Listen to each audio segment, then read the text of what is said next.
Boa noite, pessoal, tudo bom? Pessoal, nós vamos continuar nossa apostila, tá? Sobre tipos de leito, tipos de banho e as posições do paciente, tá? A parte do banho de leito, como a gente conseguiu a aula prática, eu vou passar ela muito superficial, tá? Só para vocês verem um pouquinho da teoria. Mas eu vou explicar muito mais detalhado na nossa aula prática, tá? Que nós vamos fazer, que a gente já dividiu nos grupos, tá? E aí que nós vamos fazer na semana que vem e na outra, tá bom? Então, o que você precisa para começar um banho de leito, né?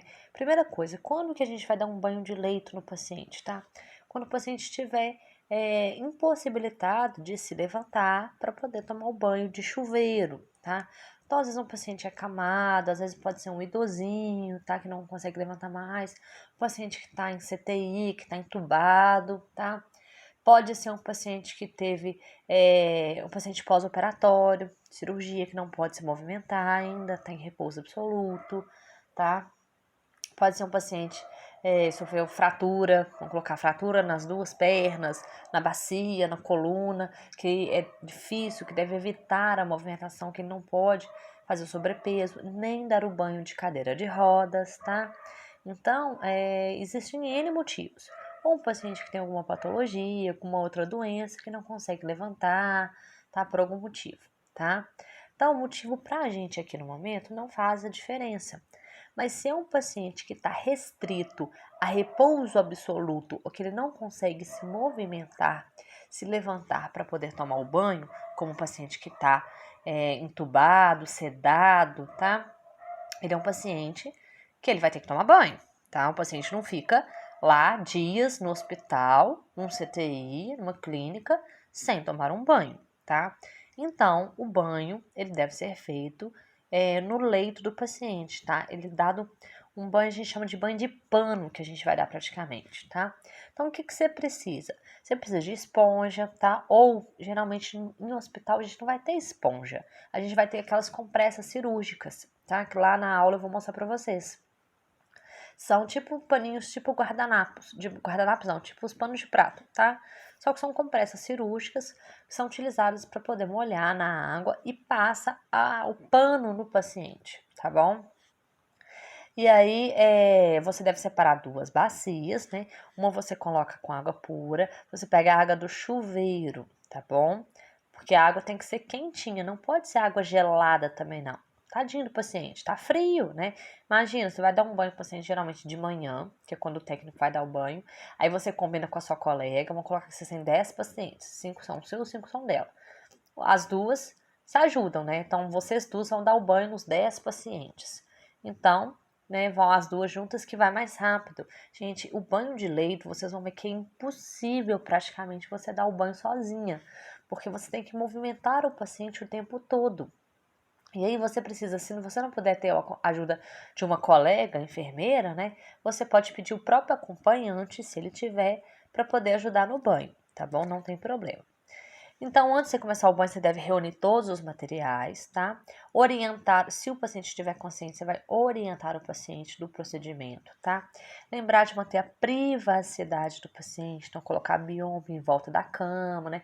Pedir os acompanhantes para saírem, né? Orientar o paciente, o que vai ser feito, tá? Que ele não precisa ficar com vergonha, principalmente se for homem, idoso, tá? A gente geralmente muito mulher. Então, explicar todo o procedimento, tá bom?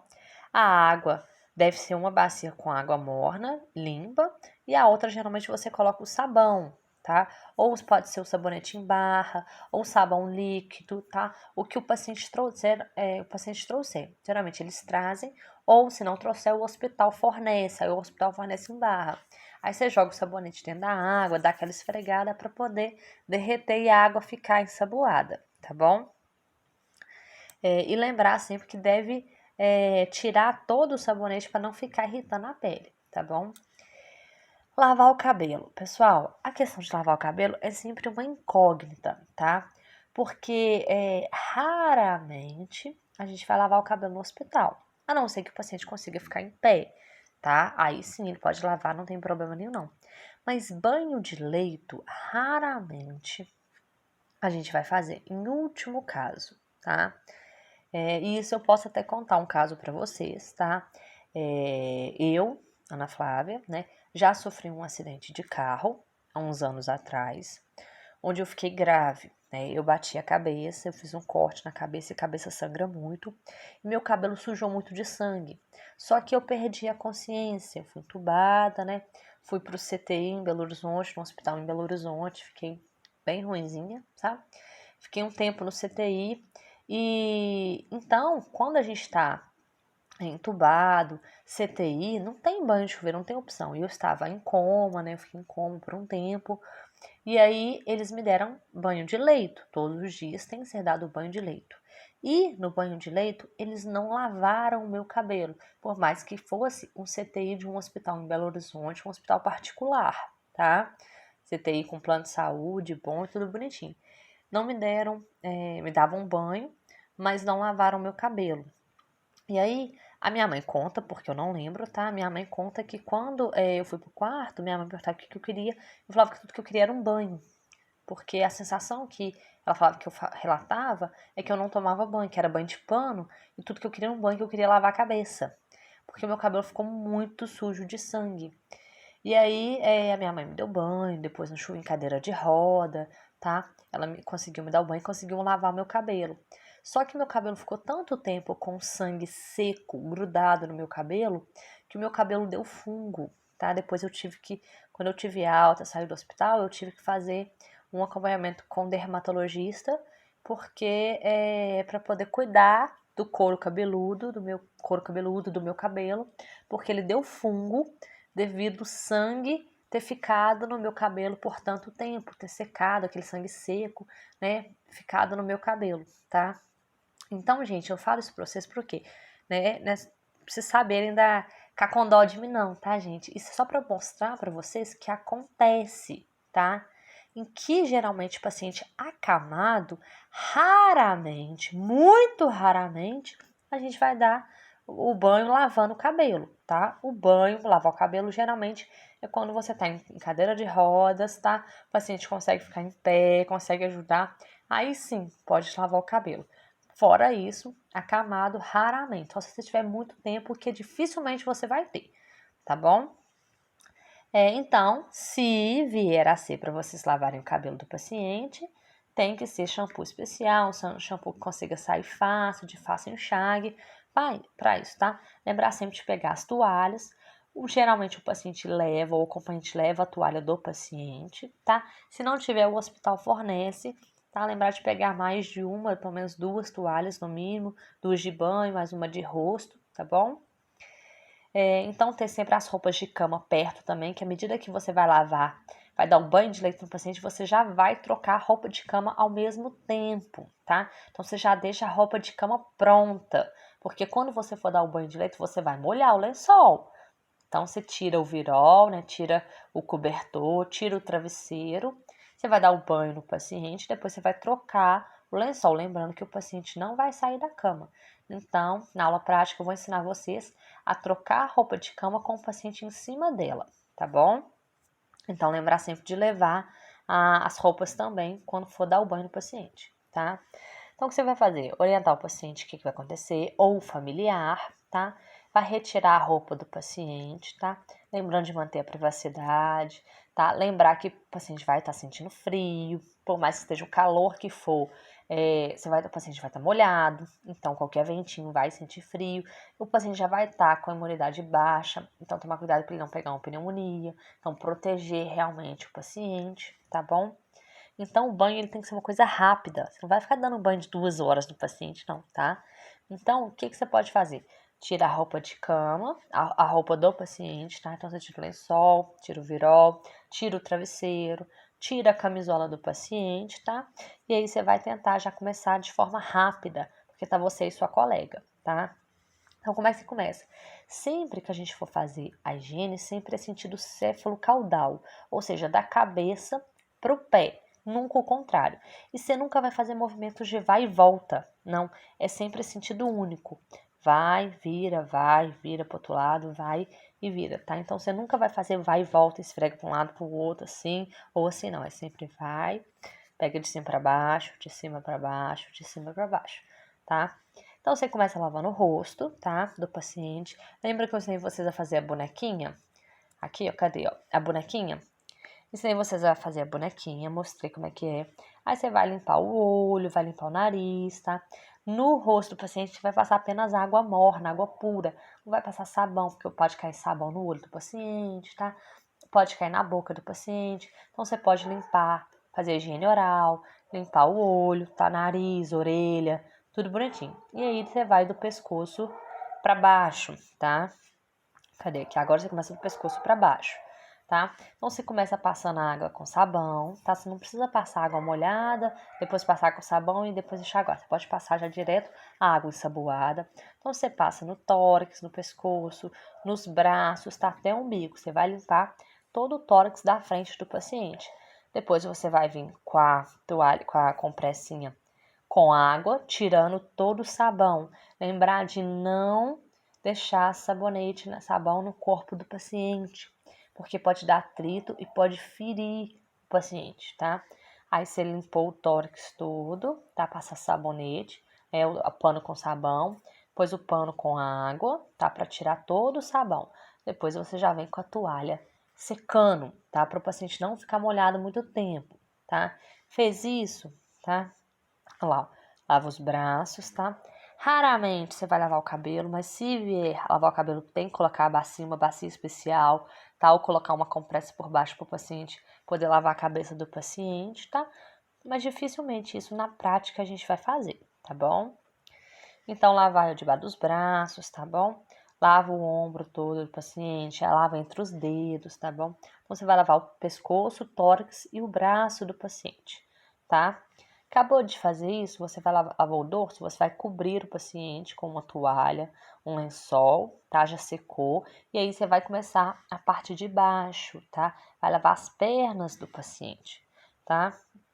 Então você vai lavar as pernas, tá? Do mesmo jeito, água com sabão, lava a coxa, tá? A perna, vai lá no pezinho, tá? De um lado. Sua coleguinha vai fazer a mesma coisa na outra perna, lavando a coxa, tá?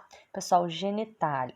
Os órgãos íntimos você vai deixar por último, tá? Você não vai lavar aqui agora não. Você vai lavar só as pernas com sabão, depois enxágua bem enxaguadinho, né? Com um paninho com água e já seca de uma vez. E aí já cobre o paciente de novo com um lençol, tá? E aí o que vocês vão fazer? Vocês vão virar o paciente de lado, tá? Então aí vira o paciente de ladinho, fica uma outra enfermeira aqui na ponta segurando ele para ele não cair, por isso que tem que ser de duas para alguém segurar o paciente. Ele é pesado, tá? E aí, a enfermeira que ficou do outro lado, uma vai estar aqui segurando o paciente, e aí a outra enfermeira vai lavar as costas sozinhas do paciente. Então, ela vai lavar com água, sabão, né? E depois a água morna, pura, tá? E aí já vai secar. Então, o tórax do paciente já está limpo. E aí, ela vai para a parte de baixo, lava as pernas atrás, o pé, lava com água e sabão, passa a água pura e seca, tá? Então, atrás já está limpo. E aí, vai lavar aí ele vai lavar as nádegas do paciente e os órgãos genital. Lembrando sempre fazer a higienização da frente para trás. Então vai lavar, aí pode passar o paninho para a pessoa que está segurando.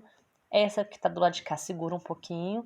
A que está na frente aqui lava a genitália na frente, tá? Depois ela segura de novo o paciente, a que tá atrás vem e lava o bumbum do paciente, as nádegas do paciente, tá? Então, sempre que for fazer a limpeza das partes íntimas, é sempre da frente para trás, nunca o inverso, senão você leva a sujeira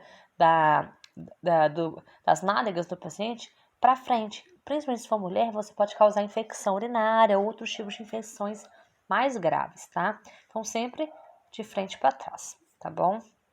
Lavou os órgãos genitais, mesma coisa com água, sabão, depois só com água limpa, lembrar de tirar muito bem o sabão e seca, tá bom?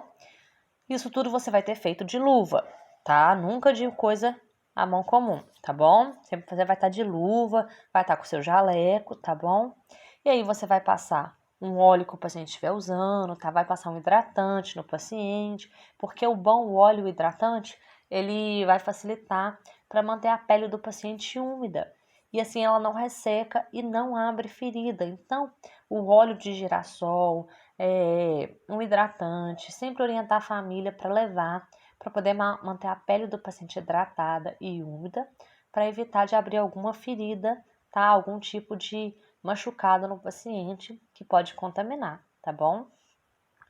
E aí você vai acabando, né? Você vai passar o óleo no paciente, aí você vai vestir a roupa de novo no paciente, vai pentear o cabelo dele, né? Deixar ele organizadinho e bonitinho, tá bom? E aí, o paciente já foi feito. Tem uns que às vezes eles fazem até a barba do paciente, se necessário, tá? Então, tem uns pacientes que estão há muito tempo, então homens pegam e fazem a barba, tá bom? Lembrar de pedir o acompanhante, se tiver. Se não tiver, a gente mesmo que depois com o tempo vai lá e cortar as unhas, lixa, tá? Não vai fazer unha do paciente não, tá bom? Mas só para deixar o paciente que está há muito tempo no hospital, manter ele sempre de banho tomado. Lembrar que se ele tiver de fralda, trocar sempre a fralda dele, fazer a higienização da fralda para não deixar o paciente sujo, nem molhado, tá bom? Para não causar infecção, não piorar o quadro do paciente ou abrir alguma ferida, que a gente chama de úlcera de decúbito. O paciente fica muito tempo acamado e aí a circulação dele fica muito dificultosa. E aí ele pode abrir as úlceras de decúbito, porque aí vai necrosar a pele por falta de circulação devido ao paciente estar acamado, tá bom? Então é coisa que a gente consegue prevenir, proteger e auxiliar que o paciente tenha uma recuperação mais rápida ou cuidados paliativos, né, necessários para o paciente ter um conforto até a sua morte, tá bem? E sempre orientar a família de como fazer de forma correta, tá bom? A gente fala agora um pouquinho também, tá? Das principais posições que a gente vê do paciente, tá? São posições geralmente cirúrgicas, mas que dependendo da patologia que o paciente tiver, elas podem ser muito benéficas para manter o paciente, para facilitar o seu atendimento clínico ou para melhorar os sinais vitais do paciente, tá? Melhorar a hemodinâmica do paciente, tá? Então tem alguns nomes, tá, gente? Isso vocês têm que decorar, vocês têm que saber, tá? E aí o pessoal que gosta de assistir essas séries médicas, tá? Já devem ter escutado falar alguma dessas posições. E hoje é muito comum, a gente vai falar da posição de prona também. Com o Covid, todo mundo já escutou falar que manter o paciente em posição de prona é benéfico para ele por causa do Covid, melhora a respiração. A gente vai entender por quê, tá? Então, a gente tem a posição de Siemens, tá? Decúbito dorsal ou posição supina, a Tredelenburg, Tredelenburg reversa, tá? A posição de jackknife ou canivete, tá? Mais fácil, a gente sempre fala que ir no Brasil, pelo menos nos hospitais, colocar ele em canivete, tá? Posição de prona ou decúbito ventral, tá? Posição litotômica ou ginecológica, tá? E a posição de semifoller, tá? Nós vamos ver um pouquinho delas. Então, a gente começa a falar da posição de supino, tá? É que o paciente fica deitado em decúbito dorsal, ou seja, com o dorso na cama. O que é o dorso? São as costas, tá? Com o travesseiro sobre a cabeça, braços estendidos ao longo do corpo, pernas ligeiramente estendidas ou fletidas, tá? Pouquinho fletidas, nem encolhidinha não, tá? Então, realmente o paciente deitar na cama, reto, em posição supina, com posição com dorso na cama do paciente, tá? Então, o decúbito dorsal ou supino é a mesma coisa, só muda o nome, tá? É aquela em que o paciente se encontra deitado de costas, com as pernas estendidas, braços estendidos e apoiados, tá? Na tala, que é na cama ou onde for. O dorso do paciente e a coluna vertebral estão repousando na superfície do colchão do leito ou da maca cirúrgica. Ele é muito utilizado em cirurgias cranianas, torácicas ou peritoneal, tá? Então, esse é o mais comum quando vai ter uma cirurgia de frente, abdominal, craniana, manter o paciente assim, em posição supina, tá? Ou muita gente dorme assim também, só para vocês saberem, tá? Que o nome dessa posição é supino ou decúbito dorsal. Posição ortostática ou ereta, tá? É quando o paciente fica em pé, com os pés um pouco afastados, tá? Um do outro, e os membros superiores estendidos, como se fosse a posição anatômica, mas com os pés um pouquinho abertos, tá?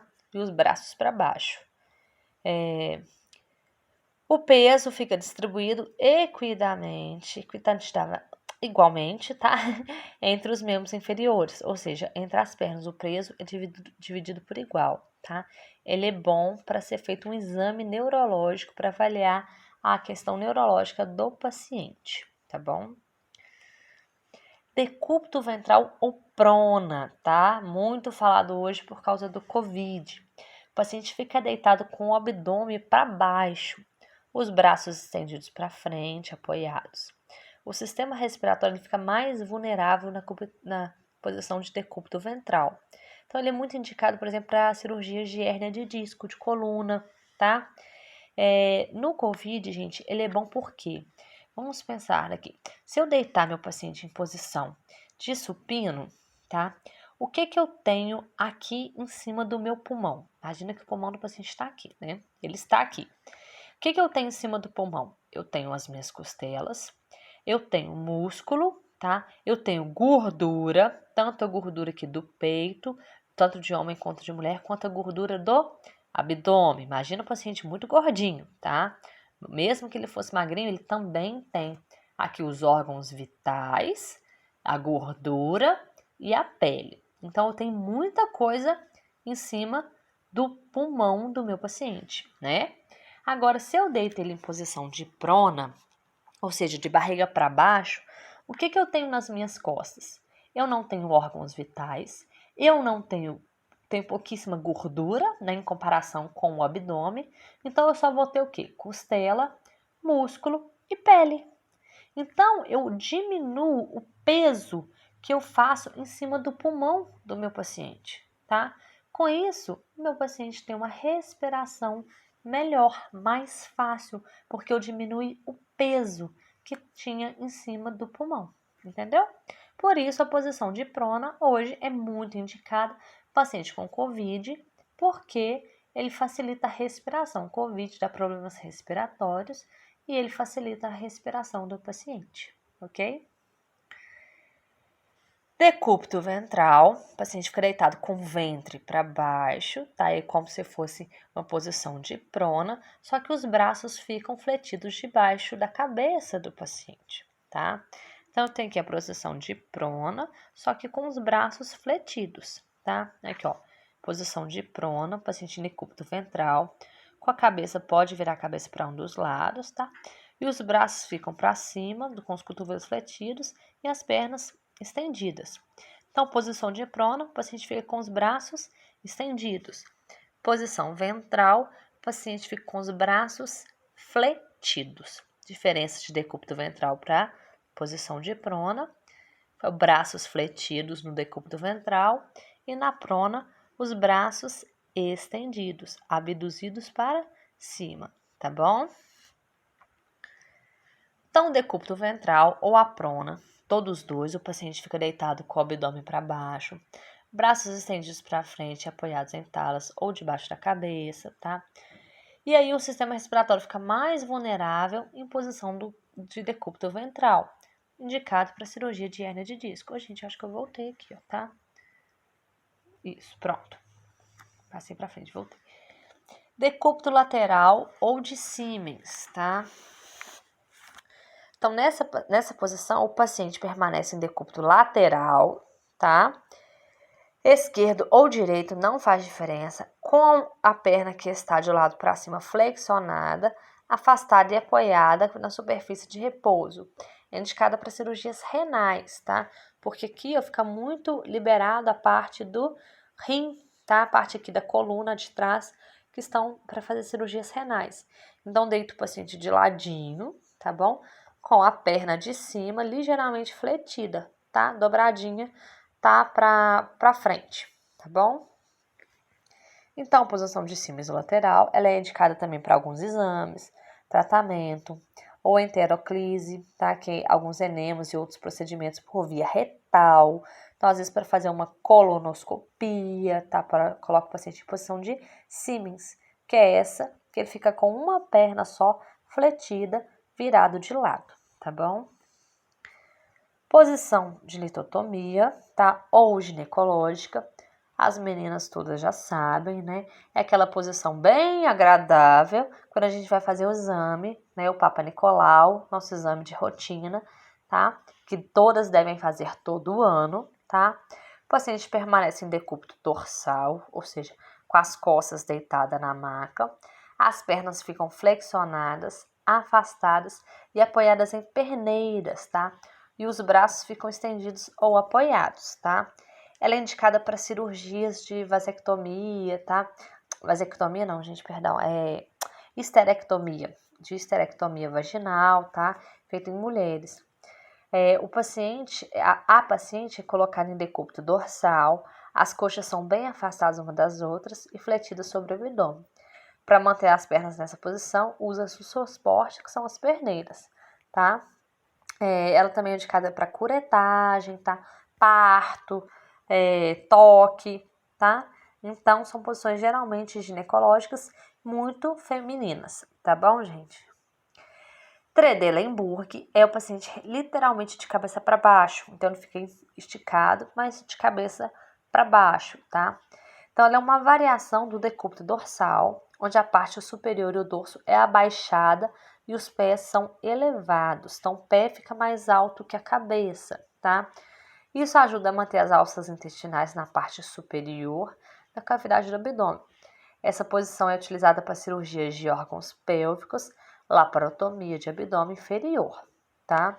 E ela é muito boa também quando você precisa melhorar o retorno venoso do paciente. Então, você precisa aqui aumentar a pressão, né? Precisa diminuir um pouco, melhorar um retorno venoso, ou seja, você volta o sangue para os órgãos que são vitais, cérebro, coração e pulmão, né? Que a gente brinca que sem as pernas, sem o pé, o paciente vive, sem a cabeça ele não, tá?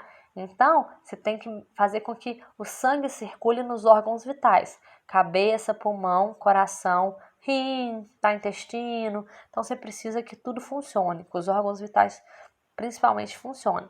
Então, o melhor jeito é você mandar sangue para ele. Se tiver uma hemorragia, né, num trauma, então, assim, dependendo, se ele não tiver batido a cabeça, talvez uma posição de Trendelenburg pode ser indicada. Mas isso tudo vai ser de acordo com cada paciente, cada quadro e com cada médico, tá bom? A Trendelenburg reverso é o contrário. A cabeça fica mais alta do que as pernas, tá? Então, isso ajuda a manter as alças intestinais no inferior do abdômen, tá? Diminui a pressão sanguínea cerebral. Então, ele é muito indicado para pacientes que estão com pressão intracraniana alta, tá? Então, pacientes que fazem cirurgias cerebrais para diminuir a pressão intracraniana, botam eles em Trendelenburg reverso, tá? Então, aqui, ó, indicada para cirurgias de abdômen superior e cirurgias cranianas, tá bom? Posição gênito-peitoral, tá? O paciente deve ser colocado de joelho sobre a cama, os joelhos afastados, as pernas estendidas e o peito apoiado sobre a cama, tá? Cabeça deixa de lado para facilitar, tá? Então, o paciente ficar um pouco mais confortável, né? Ou menos desconfortável. É indicada para exames vaginais e retais, tá bom? A posição de Fowler, tá? É aquela que o paciente está em decúbito dorsal, mas levanta a cabeceira 45 graus em relação à cama. Então, ele fica é como se ele estivesse sentado no sofá, tá? Então, você levanta a cabeceira da cama aqui, ó. Então, ele fica mais sentado, tá? Com a cabeceira bem mais alta, tá bom? Mas as pernas ficam na posição, no ângulo de 180 graus, tá? Então, ela é indicada para quando vai alimentar o paciente com problema respiratório, manter sentado também ajuda a aliviar a pressão em cima do pulmão e ele respira melhor, tá? Então, você vê muito isso em clínica de hospital. Paciente que não é COVID ou que é COVID, mas que não está tão grave, ele fica geralmente com a cabeceira bem elevada, isso facilita muito a respiração, tá bom? Posição de canivete ou de Kraske, tá? O paciente se encontra em decúbito ventral, as coxas e as pernas fora da mesa e o tórax sobre a mesa. o qual está levemente inclinado no sentido oposto às pernas, os braços estendidos e apoiados. Então, ele literalmente fica aqui, ó, quase uma posição de gênito peitoral, mas em cima da cama, tá? Uma cama que se dobra todo, tá? Ela é indicada para cirurgia de hemorroida, tá bom? Então, as nossas posições anatômicas estão todas aí para cirurgias e as indicações. Ok, pessoal? Tranquilo?